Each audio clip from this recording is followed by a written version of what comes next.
बदकिस्मती से अक्सरियत को राय देने से भी रोक दिया गया, यहाँ एहतजाज करने से रोक दिया गया, बाहर निकलने से रोक दिया गया।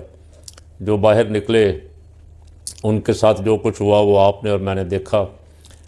यहाँ काश आज़ादाना अपने मुल्क के लोगों को बोलने का हक़ दिया जाता ताकि उनकी राय का तमाम हुक्मरानों को पता चल जाता कि हमारी आवाम क्या चाहती।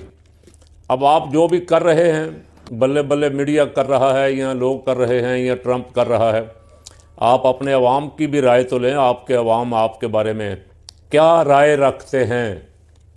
जंग बंदी के हक़ में तो फ़कीर समेत हर बंदा इस हक़ में है कि जंग बंद होनी चाहिए, खून रेज़ी बंद होनी चाहिए।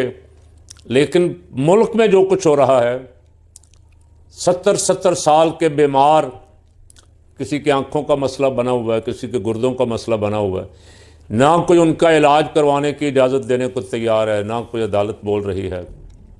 अल्लाह अकबर, ऐसा वक्त तो नहीं देखा था कभी। ज़ियाउल हक़ का मार्शल्ला भी देखा, मुशर्रफ का मार्शल्ला भी देखा, बड़े बड़े सख्त दौर भी देखे हैं।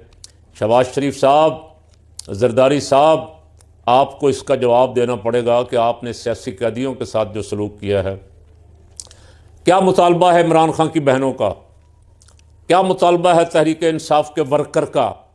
पहला मुतालबा तो ये है कि उन पर नाजायज़ मुकदमात ख़त्म किए जाएँ, अदालतें उनके केस सुनें और मेरिट पे फैसला करें।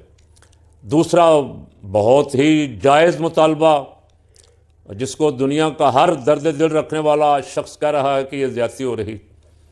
बीमार जो बीमार हैं जेलों में, बुशरा बीबी है, खान साहब हैं, उनका मुनासिब इलाज करवाने की इजाज़त दी जाए। अगर आपकी कस्टडी में हैं तो आप इलाज करवाएं उनका, और जो यहाँ कोर्ट लखपत में कैदी हैं उनका भी इलाज करवाया जाए।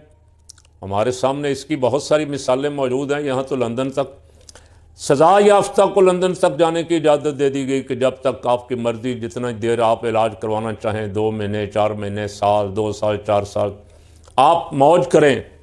आप पे कोई कानून लागू नहीं होता, आप पे कोई पाबंदी नहीं। अदालतें वही हैं, और यहाँ हुक्मरान अब वो लोग खुद हैं जो खुद ये सहूलतें ले के गए हैं।